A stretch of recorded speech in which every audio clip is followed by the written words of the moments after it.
C'est le pont à haubans le plus long du monde, plus de 2880 mètres au total. Il doit résister à des conditions qui détruiraient n'importe quel pont ordinaire.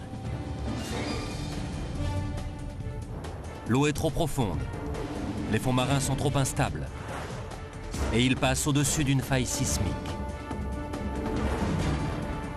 Comment a-t-on conçu un ouvrage capable de surmonter les forces les plus terribles de la nature? Comment a-t-on construit l'un des ponts les plus extraordinaires de la planète?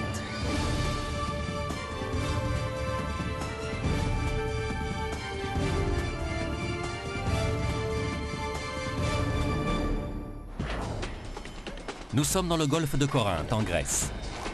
Il est long, large et profond. Idéal pour la navigation, mais un cauchemar pour les voyages terrestres. Le détroit coupe la Grèce en deux. La seule route reliant le Péloponnèse à l'Europe continentale passe par Athènes, à 250 km de l'entrée du golfe. Pendant plus d'un siècle, on a rêvé de bâtir un pont entre les deux rives, mais c'était impossible. Jusqu'à aujourd'hui. Jusqu'au pont de Rion-en-Tyrion, surnommé pont des Français ou pont de Poséidon. C'est le premier de l'histoire à enjamber le golfe de Corinthe. Le tablier s'élève à 60 mètres au-dessus de la mer, laissant un gabarit de navigation de 52 mètres, assez pour les plus gros bateaux. La conception du pont de Rion-en-Tyrion paraît relativement simple. 368 haubans effilés, 4 pylônes pyramidaux, une longue chaussée jaune. Et la nuit, il brille dans le noir. Mais le vrai génie de ce pont est d'avoir triomphé des obstacles du site. Les difficultés sont si nombreuses qu'elles ont déconcerté les ingénieurs pendant des décennies. En premier lieu, il y a les tremblements de terre. D'autres ponts ont été construits dans des régions sismiques, mais celui-ci doit chevaucher une faille active. Et ce n'est pas tout. L'eau est très profonde à cet endroit.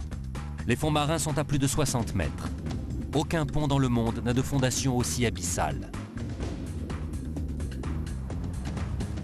Il fallait une conception audacieuse pour relever ce défi. Nous sommes en avril 1996. Le seul moyen de traverser le golfe de Corinthe est le ferry.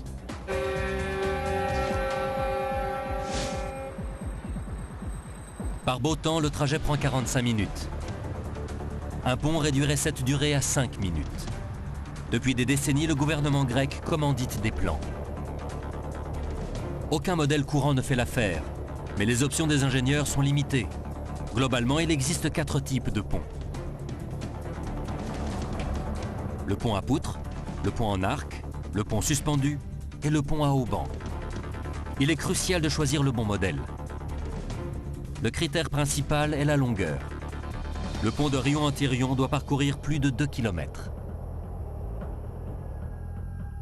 Les ponts les plus longs sont souvent des ponts à poutres. Mais cette conception ne conviendrait pas au golfe de Corinthe. Les travées planes doivent être soutenues par en dessous toutes les centaines de mètres. Les innombrables appuis bloqueraient une grande partie de la navigation. Cette idée est vite abandonnée. Les ponts en arc ne gênent pas le trafic maritime.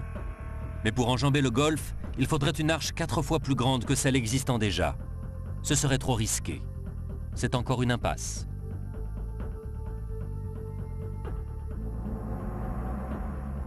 Les ponts suspendus sont ceux qui permettent la portée la plus longue. De gigantesques câbles porteurs sont tendus d'un rivage à l'autre. Des suspentes accrochées aux câbles porteurs maintiennent la chaussée. Mais tous ces câbles d'acier coûtent cher. La construction d'un pont suspendu se chiffre en milliards d'euros. La Grèce n'a pas le budget nécessaire. Il ne reste qu'une option, le pont à haubans. Dans ce modèle, il n'y a pas de câble porteur, seulement des plus petits câbles, les haubans, suspendus directement aux pylônes. Mais les ponts à haubans existants ne résisteraient pas aux conditions difficiles du golfe de Corinthe.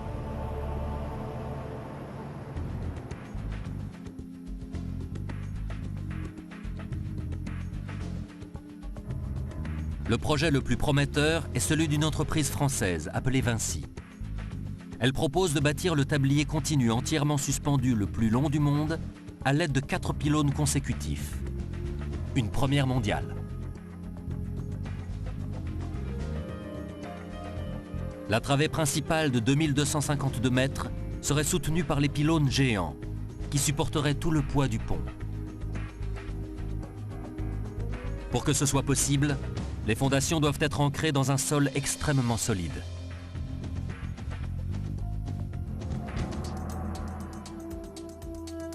Des chercheurs sondent les fonds marins à la recherche du sous-sol rocheux. À 15 mètres, ils ne trouvent que du limon, du sable et de l'argile. À 100 mètres, toujours pas de roche. Même à 500 mètres, le sous-sol reste inaccessible. C'est un grave problème. On ne peut pas construire des pylônes records sur un sol meuble. Lors d'un tremblement de terre, les fonds marins se liquéfient.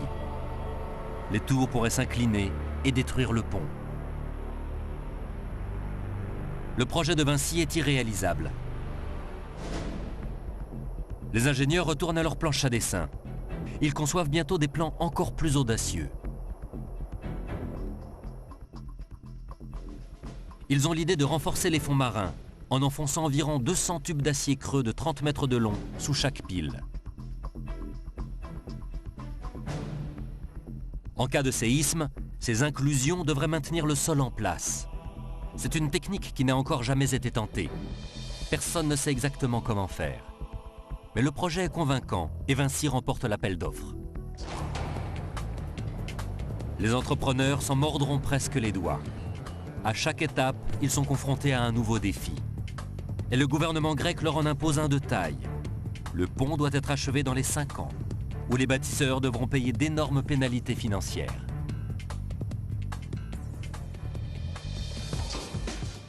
À l'été 1999, les travaux commencent.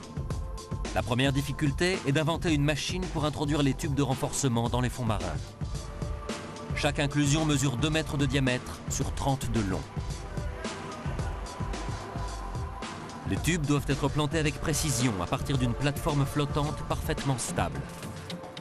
À des profondeurs normales, les ouvriers pourraient utiliser une barge élévatrice. Les 4 pieds s'enfoncent dans le sol marin pour immobiliser la plateforme face à la houle et au courant. Une telle opération est impossible dans le golfe de Corinthe. Les fonds marins sont trop instables et les pieds n'atteindraient pas le sous-sol, trop profond. Alors les ingénieurs créent une autre première. Ils prennent une plateforme mobile baptisée Lisa et la transforment en barge à pied tendu.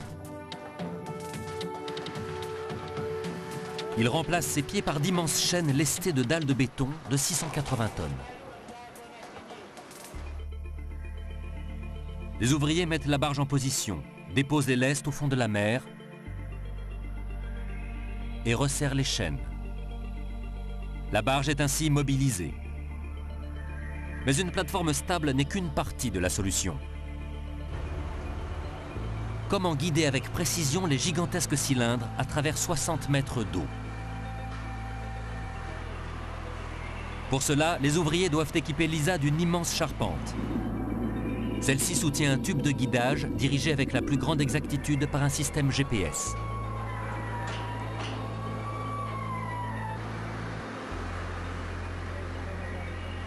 Les inclusions sont déplacées une par une à l'aide d'un mouton hydraulique, assez grand pour y dîner à 6. Une grue dirige le mouton et l'inclusion vers le tube de guidage. Même en surface, il est difficile de mettre en position les cylindres de 2 mètres de diamètre. Il faut les faire glisser dans le tube de guidage.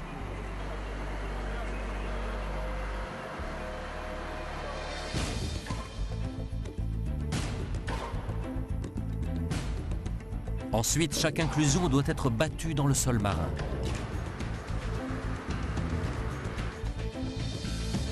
Le mouton hydraulique s'abat avec une force de plus de 70 tonnes à chaque fois.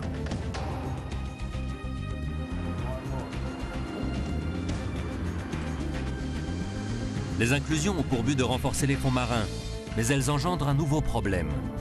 Les fondations des piles doivent reposer sur une surface parfaitement plane. Les ouvriers doivent recouvrir le sol d'une couche de 3 mètres de gravier.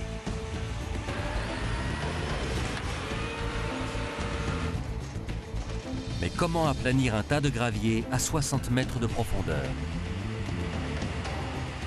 À ces profondeurs, des plongeurs ne doivent pas rester longtemps sous l'eau. Alors ils ne peuvent pas beaucoup avancer le travail. Ça ne vaut pas la peine. Les ingénieurs mettent au point un autre système. Les opérateurs positionnent le tube de guidage de manière à ce que son extrémité corresponde exactement à la limite supérieure de la couche de gravier. Puis ils versent le ballast dans le tube de guidage. À mesure qu'ils le déplacent, le gravier s'étale au niveau voulu. Des sonars montrent que le lit de gravier est régulier à plus ou moins 5 cm.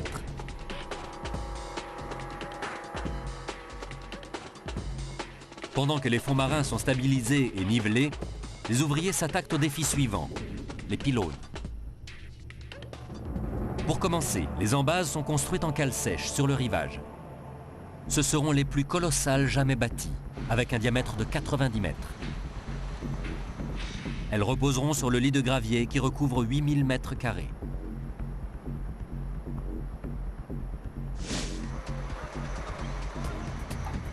D'abord, les métalliers assemblent une armature en acier très dense.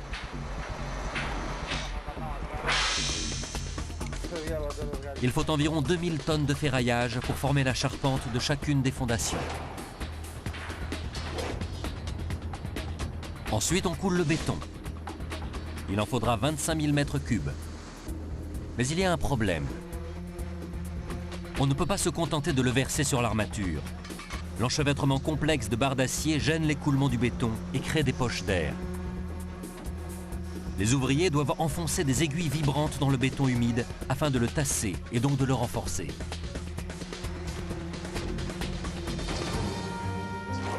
À ce stade, l'embase ressemble à une vaste soucoupe volante. Malheureusement, elle ne vole pas. Elle est trop lourde pour être déplacée par voie terrestre. Comment la sortir de la cale sèche ?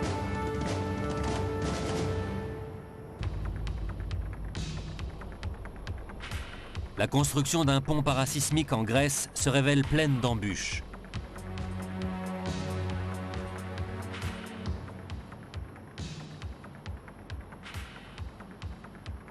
Chaque étape nécessite d'inventer des solutions ingénieuses. La fondation pèse à elle seule plus de 70 millions de tonnes.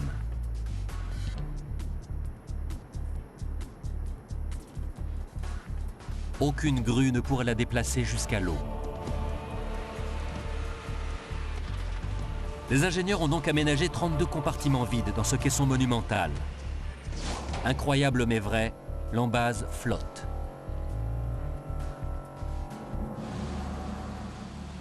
Le chantier est inondé et la fondation se met effectivement à flotter. Mais pour la déplacer, il faut encore un moteur d'une puissance de 25 000 chevaux. On fait venir un brise-glace de Norvège.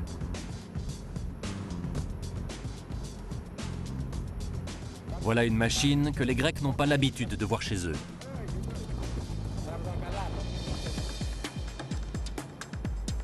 La fondation s'enfonce à 13 mètres sous l'eau. C'est là que commence le vrai défi. Elle doit se transformer en une tour de 227 mètres de haut. Si les ouvriers avaient poursuivi la construction en cale sèche, son poids aurait rendu tout transport impossible, tel un paquebot échoué sur un banc de sable.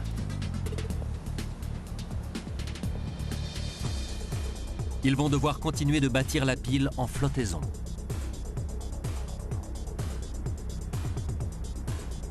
La fondation est amarrée en eau profonde. Les travaux avancent. Les chargements de ciment se succèdent. Des barges apportent du matériel. Des centaines d'ouvriers s'activent. Les observateurs sont témoins de toute cette agitation. Mais à leurs yeux, les progrès sont minces. La pile ne semble pas s'élever. En effet, à chaque mètre gagné, elle s'enfonce un peu plus dans la mer. Sa hauteur réelle n'est jamais visible de la surface ou de la rive.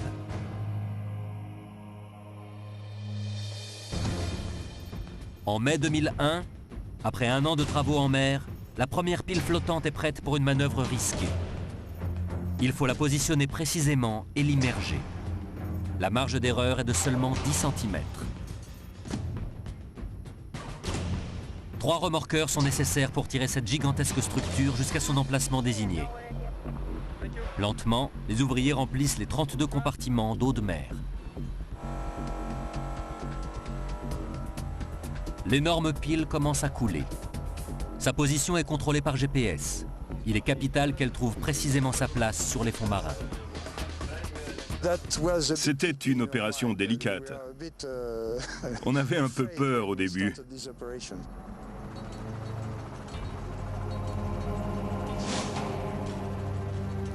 Les constructeurs ont de bonnes raisons de craindre le pire. Centimètre par centimètre, la pile descend vers le fond du golfe, guidée par les treuils des remorqueurs. Tout se déroule parfaitement, jusqu'à ce que la fondation arrive au tapis de gravier. Soudain, l'ancre d'un des remorqueurs glisse.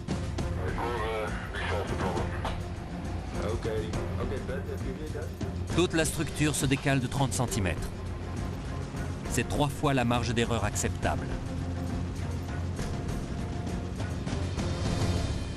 Pour repositionner la fondation, il faudrait la soulever et recommencer l'opération, ce qui représenterait beaucoup de temps et d'argent perdu.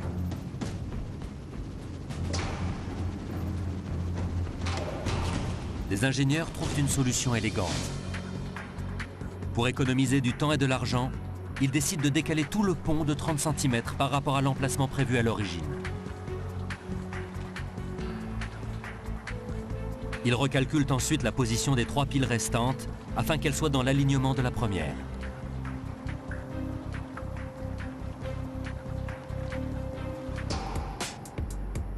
Les 3 autres fondations doivent maintenant être placées exactement aux nouvelles coordonnées.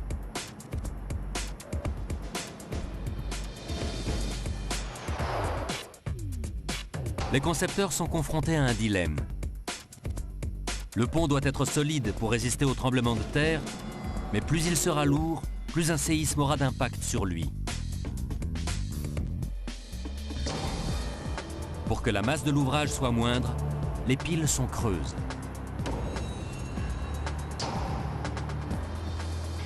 Les ingénieurs pourront les inspecter de l'intérieur après les travaux.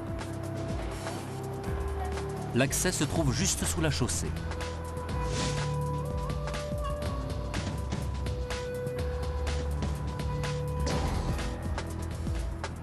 Un escalier descend sur des mètres et des mètres.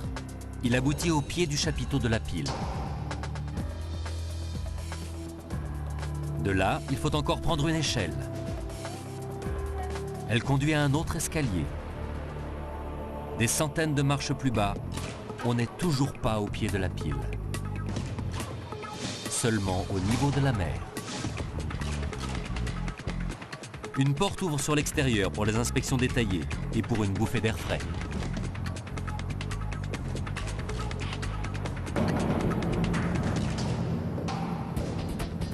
Après avoir descendu des centaines de marches jusqu'à la surface de l'eau, les ingénieurs en ont autant devant eux. En tout, il y a 520 marches pour atteindre le fond de l'eau. On est au pied de la pile, à 60 mètres sous le niveau de la mer. Sous le béton, il y a les fonds marins. À de telles profondeurs, il est peu surprenant que la mer tente de s'engouffrer. Ce qui est plus étonnant, c'est que des grillons se cachent par ici.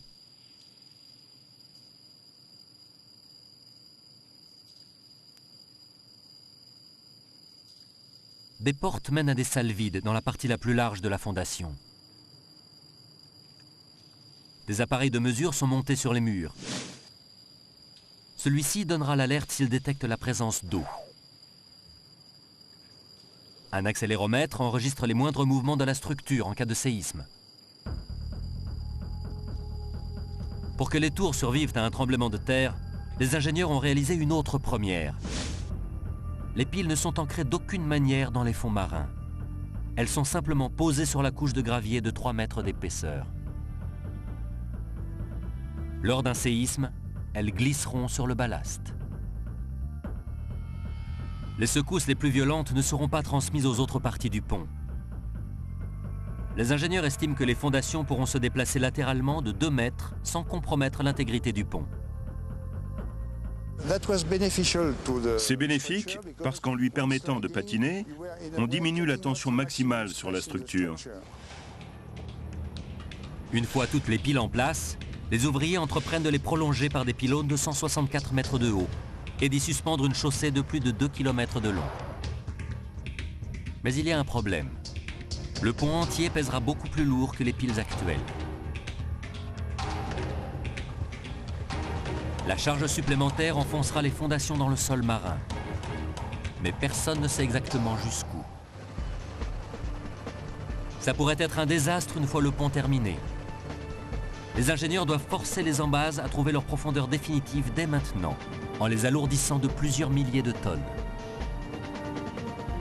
La solution, l'eau de mer. Ils remplissent entièrement les piles. Et ça marche. Les fondations se fixent sur les fonds marins. Elles resteront stables jusqu'à la fin des travaux.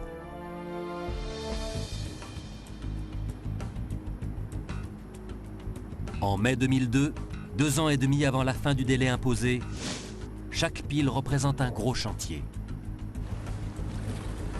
Des barges acheminent le béton les unes après les autres. Il n'y en a jamais assez.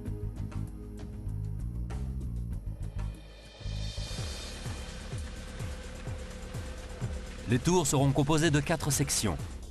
Elles auront toutes une fonction fondamentale à remplir et seront aussi complexes les unes que les autres à bâtir. Chacune représente un défi en soi. D'abord le fût de la pile, de forme octogonale, qui émerge de l'eau. Il soutient le chapiteau de la pile, une pyramide inversée qui sert de base aux 4 jambes du pylône. Ces jambes monumentales convergent dans la tête de pylône, qui renferme un énorme noyau métallique où seront répartis les ancrages supérieurs des haubans. Le fût, le chapiteau, les jambes, la tête de pylône. La solidité du pont dépend de l'intégrité de cette structure. Mais les ingénieurs vont s'apercevoir qu'elle comporte une faiblesse inquiétante.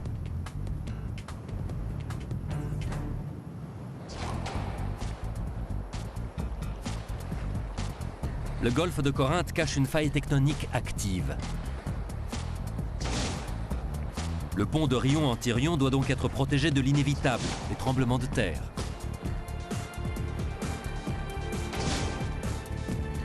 La partie la plus complexe des tours est le chapiteau de la pile. Il mesure 15 mètres de haut, s'élargissant pour former un carré de 38 mètres de côté. La construction est déjà bien avancée lorsque de nouveaux calculs montrent un dangereux défaut de conception.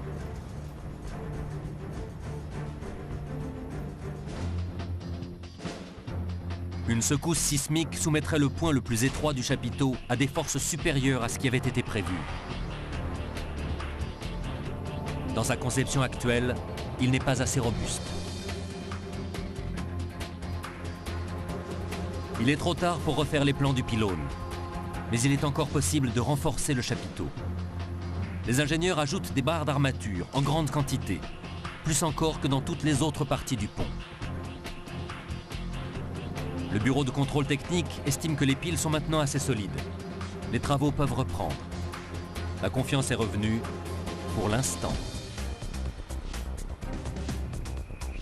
La prochaine étape est très délicate. La construction des 4 jambes du pylône demande de grandes précautions. La pyramide ainsi formée sera extrêmement rigide. Mais pour l'instant, avant que les 4 jambes ne convergent au sommet, les différentes sections sont très fragiles. Au milieu du détroit, il y a une faille. Il faut prendre en compte les risques de séisme pendant le bétonnage et pendant l'assemblage. C'est très compliqué. Si un tremblement de terre a lieu pendant les travaux, les jambes de la pyramide pourraient vibrer, s'effriter et s'effondrer dans la mer. La plupart des structures nécessitent une armature pendant la phase de construction. Mais les entrepreneurs ont poussé l'idée encore plus loin. 4 gigantesques traverses consolident les jambes à 4 niveaux différents. Au total, il y a donc 16 entretoises. C'est un énorme échafaudage et il est entièrement temporaire. Il sera démantelé lorsque tous les éléments seront en place. Ça représente une grande quantité d'argent, de temps et de matériaux. Mais c'est comme une assurance. On paye en espérant ne jamais en avoir besoin. Une fois les pylônes achevés, l'une des 4 jambes est équipée d'un ascenseur.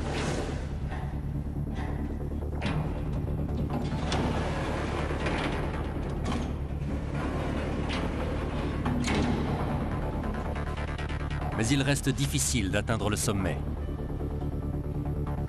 L'ascenseur ne va pas jusqu'au bout. Il s'arrête là où les jambes convergent, sous la tête de pylône. C'est un élément qui joue un rôle majeur sur ce pont à haubans.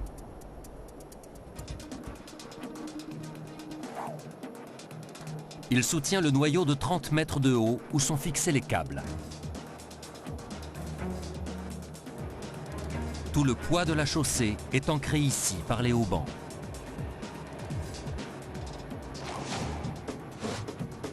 Une fois terminé, ces tours colossales culminent à 164 mètres au-dessus du niveau de la mer. C'est la hauteur moyenne des tours de la Défense, soit un peu moins que le Washington Monument. Mais elles s'enfoncent aussi à 63 mètres sous la surface de l'eau. Au total, les tours de la Défense et le Washington Monument paraîtraient bien petits à côté. En avril 2003, il reste 20 mois avant la fin des travaux. Mais tout à coup, c'est l'urgence. La Grèce vient d'être choisie pour accueillir les Jeux Olympiques d'été de 2004. Si les ouvriers parviennent à terminer le pont avec 4 mois d'avance, la flamme olympique pourra le traverser avant d'arriver à Athènes. Les entrepreneurs s'engagent à tenir les nouveaux délais. À terre, on fabrique les segments du tablier, appelés voussoirs. L'assemblage commence avec la pose de gigantesques poutres d'acier. Il faudra 186 voussoirs pour relier les 2 rives du golfe de Corinthe. Les sections de travées sortent de l'aire de préfabrication, prêtes à être installées sur le pont. Elles sont déjà équipées d'ancrage pour les haubans et même de garde-corps pour le trottoir. Il faut les transporter jusqu'au milieu du golfe. C'est plus facile à dire qu'à faire. Chaque voussoir est plus grand qu'un court de tennis. Comment soulever plus de 250 tonnes de béton au-dessus de l'eau? La solution est une grue sur barge appelée tacklift. Elle est capable de lever ces énormes tronçons de chaussée à plus de 50 mètres du sol, de les porter jusqu'au chantier et de les maintenir en place pendant l'assemblage. Aujourd'hui, comme tous les jours, les travaux commencent à l'aube. La tacklift soulève un voussoir et s'avance dans le golfe.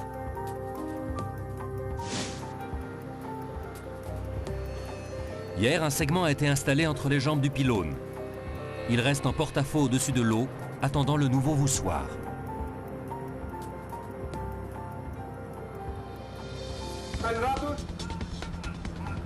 La tacklift approche du pont. Les ouvriers hollandais s'échangent des instructions. Le capitaine guide la barge, centimètre par centimètre, jusqu'à ce que la nouvelle section atteigne la partie de la chaussée déjà posée. Des géomètres se servent d'un laser pour vérifier sa position au millimètre près. Mais il y a un problème. Le vent est trop fort. Même la tacklift ne réussit pas à stabiliser le voussoir. 2 heures passent.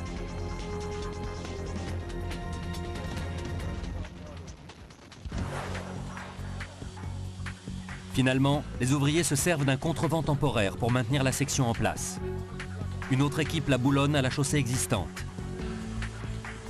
Et pendant quelques instants, elle devient l'extrémité de la travée inachevée.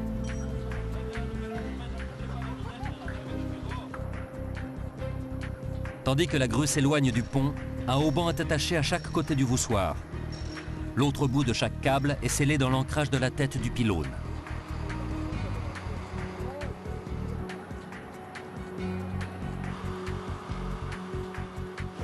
Chaque hauban est composé de torons enveloppés d'une gaine de polyéthylène. Il y en a jusque 70 dans le plus gros câble. Chaque tauron est fait d'exactement 7 fils d'acier de 6 mm de diamètre.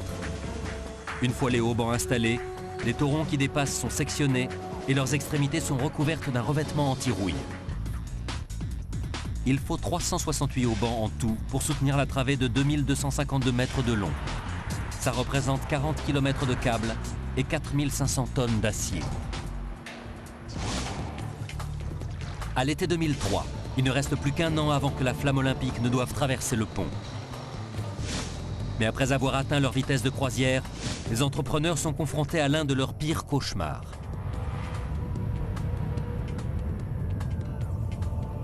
Un fort séisme frappe le pont en chantier. Le 14 août 2003, la construction du pont de Rion-en-Thirion est menacée d'un désastre. Le tremblement de terre atteint l'amplitude destructrice de 6,2 sur l'échelle de Richter. Les pylônes ne sont pas terminés, ils sont extrêmement fragiles. Pire, les secousses commencent alors que les ouvriers sont en train de poser un nouveau voussoir. Il y a beaucoup de monde sur le pont. Miraculeusement, il n'y a aucun blessé grave. Lorsque la poussière retombe, tous les éléments du pont tiennent encore debout. La catastrophe a été évitée. L'entretoisement a peut-être coûté cher, mais il en valait la peine. Les pylônes inachevés ont tenu bon.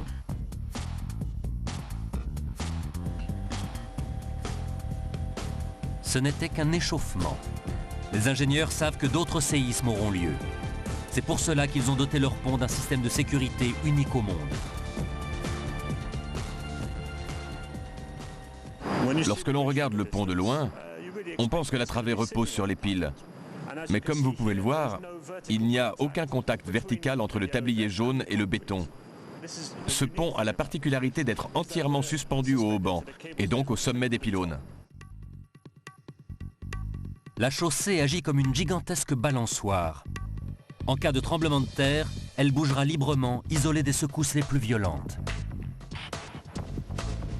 Mais cette conception, qui protège le pont des séismes, le rend vulnérable aux vents extrêmes. Le défi est de construire une chaussée qui ne se balancera pas sous l'effet du vent, mais uniquement en cas de secousse. Pour que le tablier reste en place par mauvais temps, les ingénieurs inventent un système inédit. Ils recourent à des bracons fusibles. Par grand vent, cette béquille métallique reste rigide. Elle ne laisse aucune liberté de mouvement à la chaussée. Mais si les conditions sont un peu plus extrêmes, par exemple en cas de tremblement de terre ou de trop grande tension, il va cesser de fonctionner. En fait, il va casser. Une petite pièce à l'intérieur va se briser et les 4 amortisseurs qui l'entourent vont absorber le mouvement. Ils agissent comme les amortisseurs d'une voiture, mais à plus grande échelle. Ils laissent du jeu à la travée afin qu'elle ne casse pas sous l'effet de secousse, mais ils l'empêchent de se balancer trop violemment et de percuter les pylônes. Le tablier va osciller, ce qui lui permettra d'absorber l'énergie du tremblement de terre. De cette manière, on évite que la chaussée ou les pylônes soient détruits. Pour absorber le choc, il est important que le pont puisse jouer. Alors on laisse un peu de liberté de mouvement au tablier. Et ce mouvement est absorbé par les amortisseurs. Les amortisseurs autorisent une oscillation maximum de 3 mètres d'amplitude. La chaussée serait malmenée, mais elle survivrait. Une autre difficulté pour les concepteurs était de prévoir le comportement des haubans. Tous les câbles vibrent, mais de trop fortes vibrations peuvent endommager le pont. Les ingénieurs ont donc intégré 2 dispositifs destinés à prévenir les problèmes potentiels. Un œil non exercé pourrait les manquer, et pourtant ils sont exposés à la vue de tous. Chaque hauban est équipé d'un collier. S'il y a trop de vibrations, les ingénieurs peuvent passer un câble supplémentaire dans les colliers afin de les relier entre eux. Ils immobiliseraient ainsi les haubans, comme on fait taire une harpe en posant la main sur ses cordes.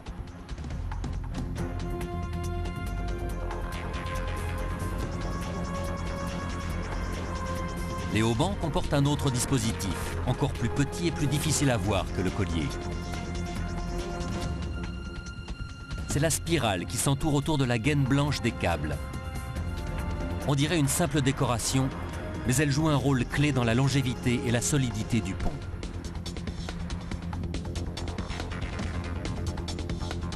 Un ouvrage du Texas l'a démontré à ses dépens. Le pont Fred Hartman à Baytown, au Texas, est plus petit que l'Orion-Antirion. Sa portée centrale n'est que de 380 mètres, contre 560 sur le pont de Poséidon. Et il enjambe une rivière, pas un golfe. Il n'y a pas de faille sismique active dans la région et les eaux sont peu profondes. Ça a donc été un choc lorsque les haubans du pont Fred Hartman ont commencé à s'agiter. Et c'est peu dire. Les câbles vibraient si fort qu'ils menaçaient de mettre le pont en pièces. Les ingénieurs restaient perplexes. Les vibrations s'arrêtaient et recommençaient sans que l'on comprenne pourquoi. Par beau temps, il n'y avait pas de problème. En cas de vent violent ou d'averse, non plus. Mais il suffisait d'une pluie fine combinée à un vent faible venant de la mauvaise direction, et c'était le désastre. Après d'innombrables heures d'observation et d'essais en soufflerie, les ingénieurs ont fini par trouver l'explication. Lorsqu'il pleut doucement, un filet d'eau court le long des câbles. Leur profil s'en trouve modifié, juste assez pour que le vent les accroche.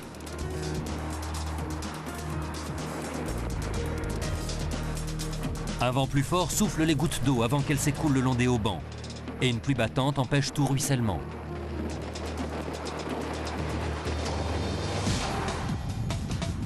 Sur le pont des Français, les concepteurs n'ont rien à craindre de la pluie et du vent. Ici, un filet d'eau rectiligne ne peut pas se former sur les haubans, grâce à la spirale autour de chaque câble.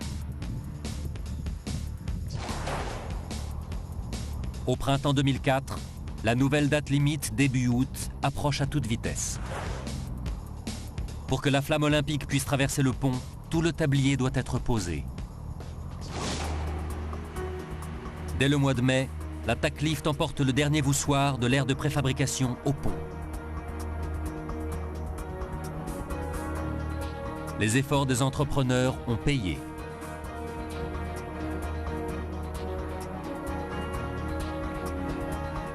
Les autorités grecques assistent au passage de la flamme olympique sur leur nouveau pont spectaculaire. Une semaine plus tard, il est ouvert à la circulation, 4 mois avant le délai d'origine.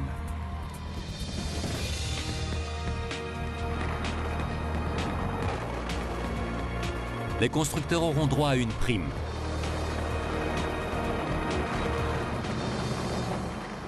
Mais les travaux ne sont jamais vraiment finis sur un pont.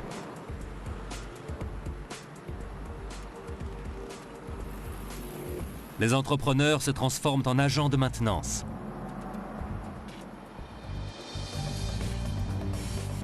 Pour accéder aux flancs et entrailles du pont, les ingénieurs du bureau de contrôle technique utilisent une passerelle de service. Malgré cette protection, vérifier l'absence de rouille reste un numéro d'équilibriste. Nous devons contrôler toutes les parties du pont une fois par an. Toute la peinture jaune doit être inspectée d'un bout à l'autre. Ça prend environ 3 semaines rien que pour examiner chaque boulon, chaque zone avec un revêtement jaune. Ici, il y a au moins 400 boulons. On en trouvera peut-être encore plus vers le milieu de la travée. Ils ont tous été posés et serrés en une journée, ou du moins en une période de 8 heures. Il faut les examiner soigneusement à la base pour voir si la peinture montre des signes de faiblesse.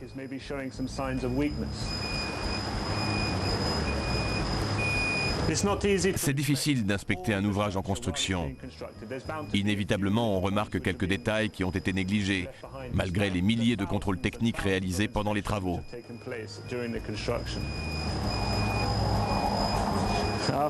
Après une journée entière à scruter du jaune, on ne peut plus le voir en peinture, croyez-moi. L'entretien d'une structure aussi gigantesque n'est jamais routinier. Il faut un entraînement spécial et une bonne forme physique pour pouvoir atteindre les parties les plus difficiles d'accès.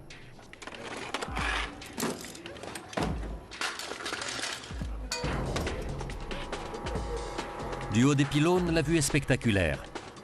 On voit à des kilomètres à la ronde.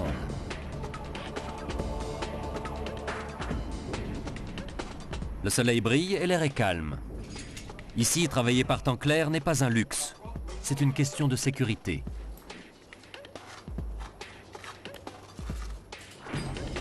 Là où ils vont intervenir, la moindre erreur peut se révéler fatale.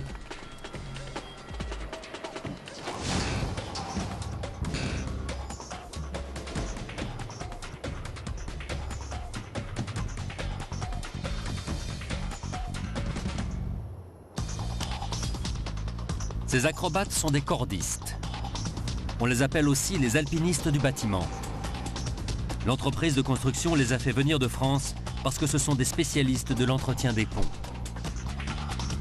Ils sont capables d'aller n'importe où, même où cela paraît impossible. Ils ancrent leur ligne de vie en perçant un simple trou. Ils y enfoncent un goujon et ils accrochent le mousqueton qui tient leur corde.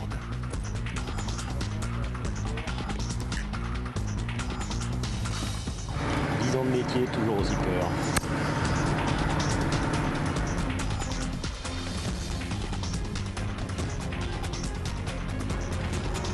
Après avoir atteint les haubans, les cordistes descendent grâce à des poulies de roulement.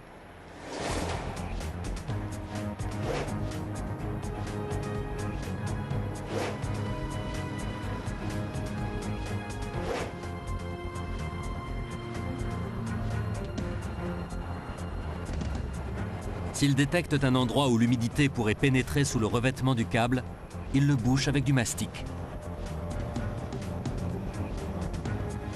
C'est comme poser le carrelage dans sa salle de bain, sauf qu'ici on n'a pas de sol sous ses pieds.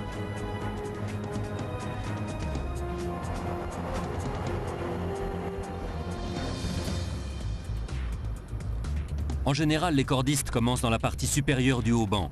Il est beaucoup plus facile de descendre que de monter.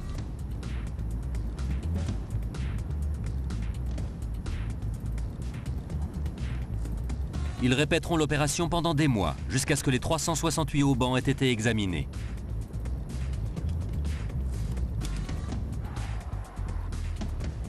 Comme ils restent parfois une demi-journée dans le vide, ils ne partent jamais sans leur bouteille d'eau. Mais s'ils boivent tout, les choses se compliquent.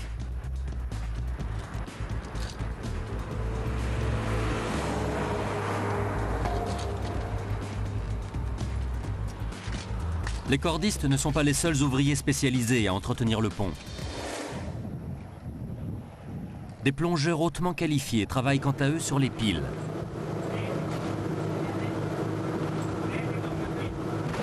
À cause des courants puissants, il est difficile d'accéder aux fondations.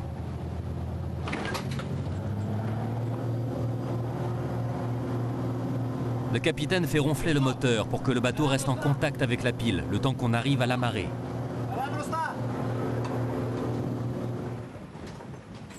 L'eau est si froide que les plongeurs portent des combinaisons étanches.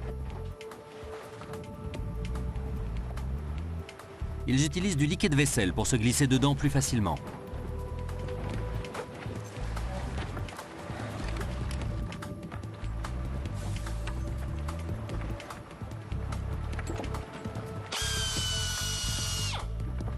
Tout ça pour percer des trous pour des supports de fixation.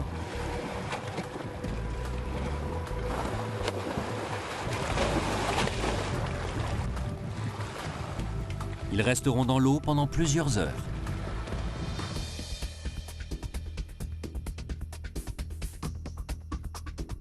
Tout ce qui se passe sur le pont, de jour comme de nuit, est surveillé par le poste de contrôle installé derrière la barrière de péage. Les opérateurs ont vue sur le pont. On peut inspecter la voiture immobilisée? Mais ils contrôlent surtout un vaste réseau de caméras et de capteurs disposés un peu partout sur le pont. Il y a trop d'informations à suivre. Alors ils sont aidés par des ordinateurs qui analysent en permanence les données envoyées par les caméras et les capteurs. Lorsqu'un ordinateur détecte une anomalie, il prévient les opérateurs. S'il y a un problème sur le pont, il reprogramme la signalisation pour alerter les automobilistes.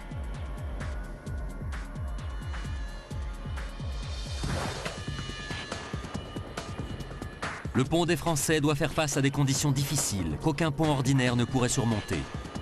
Des séismes violents, des eaux d'une profondeur exceptionnelle, des courants rapides et des fonds marins instables. Ces dangers s'ajoutent aux risques inhérents à tout ouvrage de grande envergure. L'un des plus fulgurants est la foudre. Un éclair peut dégager une tension de 100 millions de volts et atteindre une température de 30 000 degrés Celsius. De quoi causer de sérieux dégâts sur un pont. La foudre est attirée par le métal et elle cherche toujours le plus haut point environnant. Les pylônes comptent donc parmi ses cibles favorites. Comment le pont de Poséidon peut-il se protéger de la foudre de Zeus?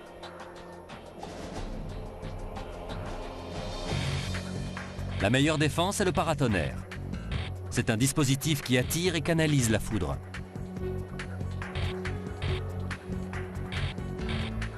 Sur le Rion Antirion, les paratonnerres sont reliés à des rubans métalliques qui guident la foudre le long du pont vers la mer. Un appareil de mesure posé sur le pylône enregistre chaque coup de foudre. Une clé magnétique déclenche un voyant lumineux qui clignote autant de fois que la foudre s'est abattue sur le pont. 27, 28, 29, 30. Les paratonnerres remplissent leur fonction la plupart du temps. Mais le 27 janvier 2005, un éclair violent touche directement l'un des haubans. Les opérateurs ferment immédiatement l'accès au pont. 40 minutes plus tard, le câble s'échoue sur le tablier. Le feu l'a sectionné de part en part. La destruction d'un seul auban n'est pas dangereuse. Le pont est si solidement construit qu'il peut se permettre d'en perdre 2 ou 3 sans problème. 3 jours après ce coup de foudre invraisemblable, le câble endommagé est remplacé et le pont est rouvert à la circulation.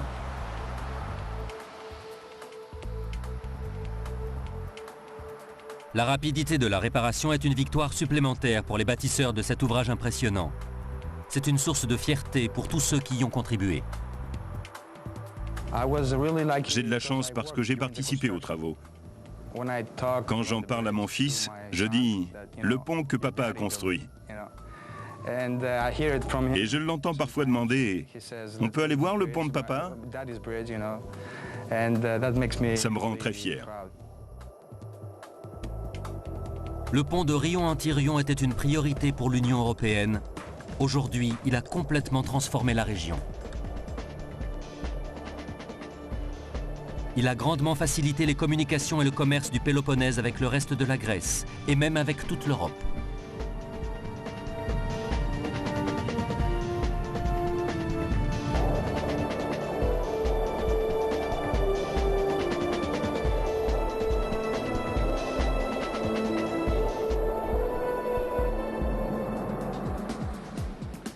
Plus d'un siècle après que le Parlement grec a suggéré de bâtir un pont à l'entrée du golfe de Corinthe, et après seulement 5 ans de travaux, il entre dans le livre des records. C'est le pont à haubans le plus long du monde.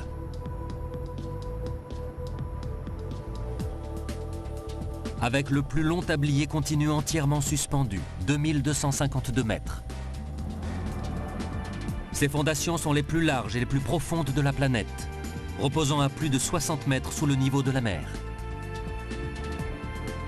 Les innovations technologiques des ingénieurs lui ont permis de survivre là où d'autres modèles se seraient effondrés. C'est vraiment un pont extraordinaire.